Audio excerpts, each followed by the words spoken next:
Hello,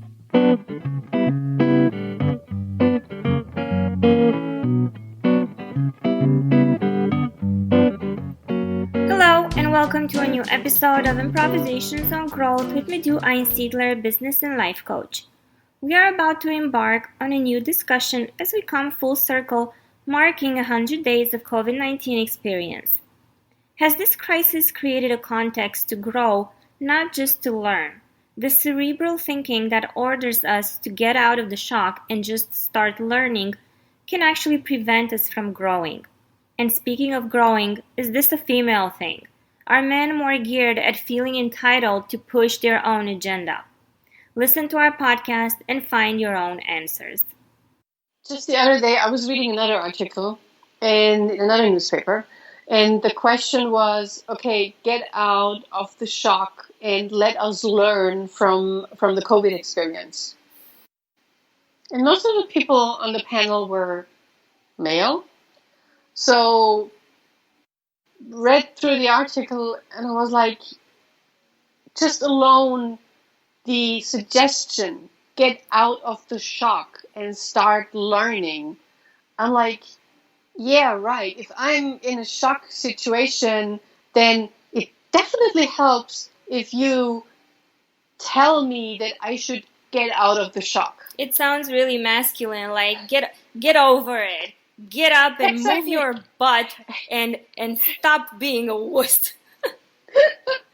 And then learn now. And I was like, yeah, this is exactly how we not evolve and grow from the lockdown, from this corona experience, from this big social experiment. If you not want to grow, then this is the way to do it. You just said not want to grow. I'm sorry, but just from the title of what you told me, I don't think the author was even remotely concerned with wanting or not wanting to grow. They wanted to learn and apply the learnings. This is where I differentiate. This is where I discriminate between learning and growing. You know, I learn how to drive a car and I learn how to cook and I can learn several behavioral patterns and ways of acting. This is what I can learn. So I can realize that home office is possible and then I can implement a structure. But that does not imply that growth is happening, because for me, learning is very cerebral and growth is like an inner transformation where I look differently at things, where I perceive things differently, where I just feel and act differently, but because I changed there was an inner shift. It's like new synapses connected and suddenly things are shine in a different light and learning doesn't do that. So it sounds to me growing is about ways of being and learning is about thinking or acquiring information on certain things. Yeah, you can say that like that. Thanks for clarifying this. The corona experience opened a window and opened a room for us to grow. And when I hear get out of the shock and learn, I'm like, yeah, you just missed the chance to grow. I'm sorry, I don't know why I keep on making this differentiation between masculine and feminine. I think it has to do with your calling and your example you started with. But says this is a man panel and a guy author. Do you even see men really using this verbiage of growth and transformation, and unless he's like a guru or something?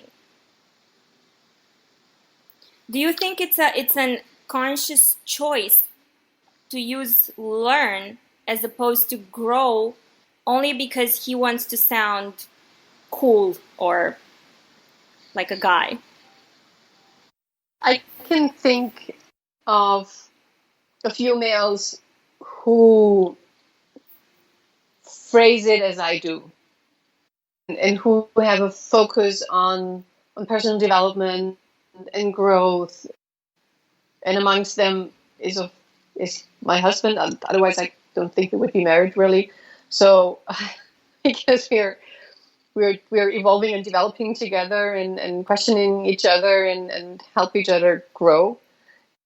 What I also see is that a lot of males tend to use this language and they use it in a material way. So they objectify. So when they use growth, they use it as a token to push their own agenda. I think what I see as a male tendency is to objectify everything human in order to put forward their own agenda. It's like there are males out there, they would use women, they would use growth, they would use personal development, they would use spirituality, whatever, and kind of just use the shell because it's a trend, it sounds nice, you can attract people, it gives you likes and followers, whatever. But what they really do is they satisfy their own greed and their own sense of entitlement. So all they're doing is taking the living things, taking the life out of it, and making it into an object that they can then use to push their own agenda forward. And this is something that I have the feeling is more of a male thing to do. Like males tend to do this, but this is there's I don't know, there's no study, whatever. This is now my feeling, at least, or my focus is on that when I scroll through the social media, and especially through LinkedIn, the posts that I see and I would classify as such are mostly from men. I think it takes great courage and insight to really stare in the face of what you were just saying earlier, what it comes down to, what it matters, and not just speak about it, actually applying it. I just don't think we're there yet. Feeling it, to really let this truth impact you. And I can say it's not a fun process. It hurts. And the peeling hurts. You know, that all of those peels and ideas that I had about myself and about the business I'm in and what I'm doing in this life, all those, I feel like those are being peeled away. Like Corona and the death of my dad is doing this peeling away, and it's not a fun process. But at the same time, it's just worth it because it's more to the essence. You speak of this essence, and then you were talking earlier about certain distractions like the bike riding and, I don't know, entertainment. Isn't this like a boring life though? Isn't this like lacking excitement? I've always wanted like a pair of Manolo Blahniks, right? And they're very expensive. And my friend likes Prada purses. I don't know. And she got into this mode of like, I don't need a Prada purse. This is ridiculous. I shouldn't have this. And I was trying to explain to her a little bit like kind of how you were saying, this purse doesn't make you. If you really like it, whatever name it has on it, Prada, Panda, this purse is not who you are. You can wear it, you can, as long as you know that you're not going to sell your soul, so to speak, for a Prada purse. if people want to race bike, why not? That's not the point. For me, the point is enjoy, and yet I can feel the essence in a race bike, and I can feel the essence sitting on the lawn, and I can feel the essence talking with you right now. I guess what I'm saying is, but once we start peeling away those layers, we will be able to discriminate between what is a distraction and what is not.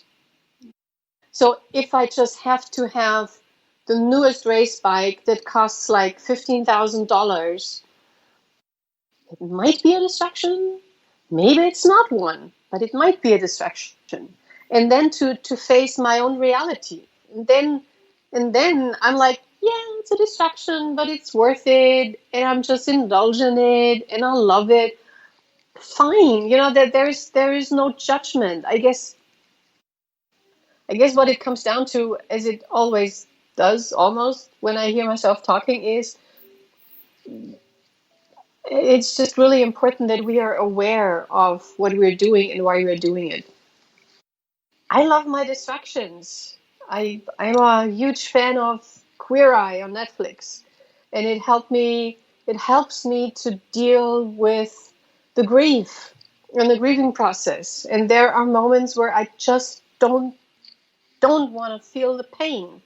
And then the distraction is wonderful. Beer, potato chips, and Queer Eye. Yes, I'm there. It's just not anything that I do always. I also sit every morning with my pain and make room to feel it. So I think it's just important to know and be aware of what we're doing and why we're doing it. This concludes a new episode dedicated to the COVID-19 crisis log, and more specifically to the perspective that we have tried to build after going through 100 days of COVID crisis. Do you understand now why learning is the cerebral action meant to help you acquire the information, but not necessarily to feel? Growth is about feeling the change and the shift, not just about mentally processing a situation. If you agree and have your own thoughts, please share with Madhu directly by emailing her at madhu@einstealer.at, and I invite you to interact with her on her social media on Facebook, LinkedIn, and Twitter. Until next time, make the most of the here and now, and remember to value the essence of things.